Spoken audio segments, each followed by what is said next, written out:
Olá, tudo bem? Eu sou André Dick do Cinematográfico. Hoje eu estou aqui para falar um pouco do novo filme de Damien Chazelle, chamado Babilônia. O diretor, ele é conhecido pelos projetos anteriores dele, o Whiplash, muito querido pelo público, o La La Land, que deu o Oscar de direção a ele, e O Primeiro Homem. O La La Land e O Primeiro Homem, eles têm como protagonista o Ryan Gosling, um dos atores preferidos do diretor. E aqui no Babilônia, que é um filme que foi a princípio muito cotado para o Oscar, mas acabou não sendo indicado nas categorias principais, embora ele esteja indicado em três categorias técnicas, e eu acredito que ele tenha reais chances de ganhar em melhor design de produção e melhor trilha sonora. O Chazelle ele traz Brad Pitt, Margot Robbie e Diego Calva como os principais do elenco. Ele sempre foi muito talentoso em escolher os nomes que pudessem representar as suas histórias na tela. Isso já aconteceu no Whiplash, já aconteceu no La La Land, tem uma sintonia muito grande entre a Emma Stone e o Ryan Gosling, e ele continua aqui com esse talento. O filme, ele tenta dar uma espécie de panorama de como foi a transição do cinema mudo dos anos 20 para o cinema falado nos anos 30. E ele acompanha alguns personagens interpretados pelo Brad Pitt, a Margot Robbie e o Diego Calva, desde uma festa cheia de elementos que remetem talvez ao De Olhos Bem Fechados, do Stanley Kubrick, e talvez a Moulin Rouge, do Baz Luhrmann. A edição do filme, no início principalmente, é muito rápida, você logo se conecta com esses personagens. O Brad Pitt, ele faz um diretor, aliás, um ator muito famoso, de muito destaque. A Margot Robbie, ela quer se encaixar como uma atriz, ela ainda não recebeu uma grande oportunidade para fazer uma carreira, e o Diego Calva ele faz o assessor do Brad Pitt.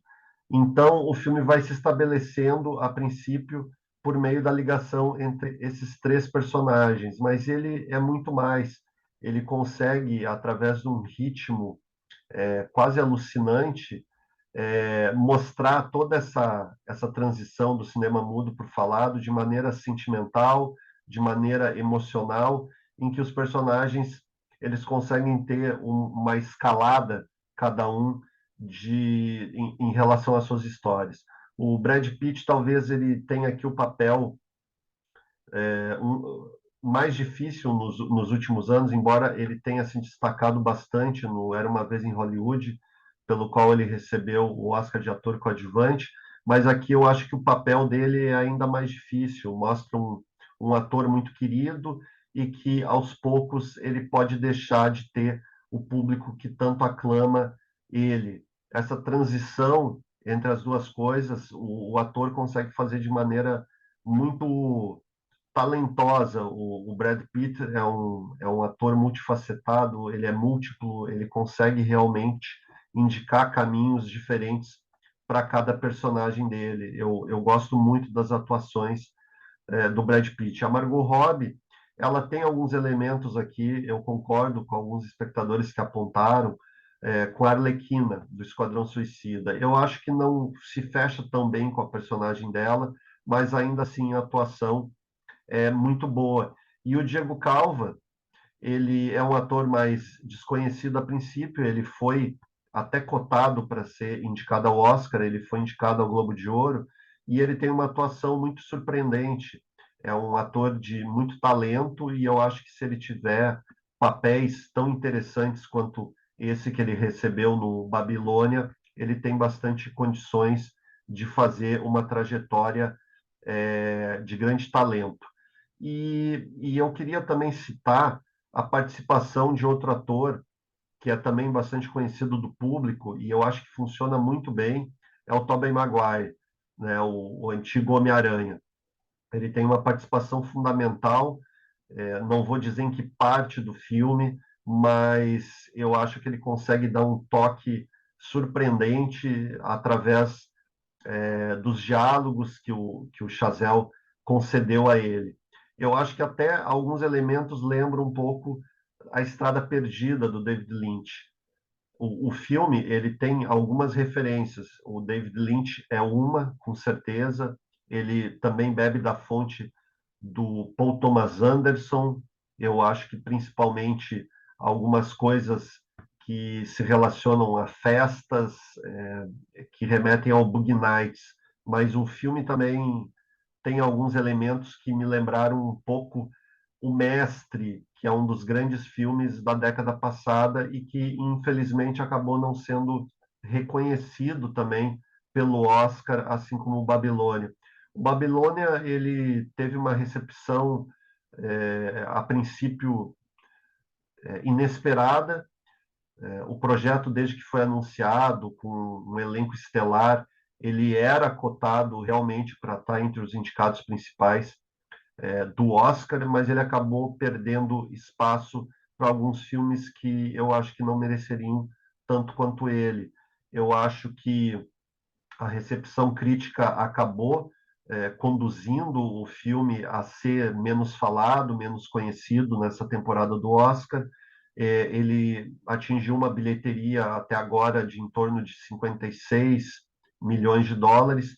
Possivelmente ele não vai se pagar, o filme ele custou 80 milhões, mas eu acho que esse tipo de projeto inventivo, muito emocional, ele tem uma dramaticidade interessante. Eu acho que faz falta em Hollywood hoje em dia, e o Babilônia, eu acho que ele representa essa criatividade é, inesgotável, mas que às vezes você não enxerga em muitos filmes vindos de Hollywood. Por isso eu acho que o espectador deveria dar uma real chance a ele. Como eu estava falando anteriormente da questão da transição do cinema mudo para o cinema falado, ele lembra um pouco o artista da década passada, que recebeu o Oscar de melhor filme em 2012. Mas o Babilônia ele tem um sentido crítico muito maior do que o artista. Ele consegue fazer uma análise é, do panorama da indústria de Hollywood de maneira muito contundente. E nesse sentido, eu acho que ele também dialoga com o David Lynch, que o David Lynch fez Cidade dos Sonhos nos anos 2000 e tem elementos também de homenagem ao cinema, mas uma homenagem bastante ácida, digamos assim. O elenco, como eu disse, atua muito bem. O primeiro ato, ele talvez tenha um pouco mais de humor do que os outros dois atos.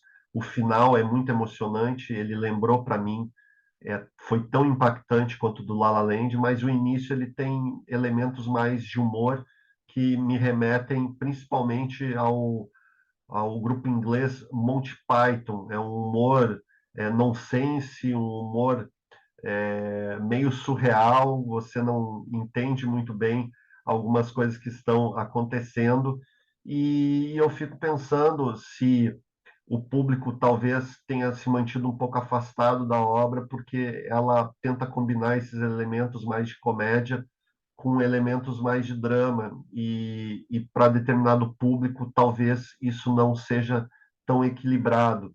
Eu acho que o segundo ato não é tão bom quanto o primeiro ato e o terceiro ato. Eu acho que os personagens são desenvolvidos ainda de maneira interessante, que não tiram o fato do Babilônia ser um grande filme, mas eu acho que ali o filme poderia ter algumas resoluções mais interessantes.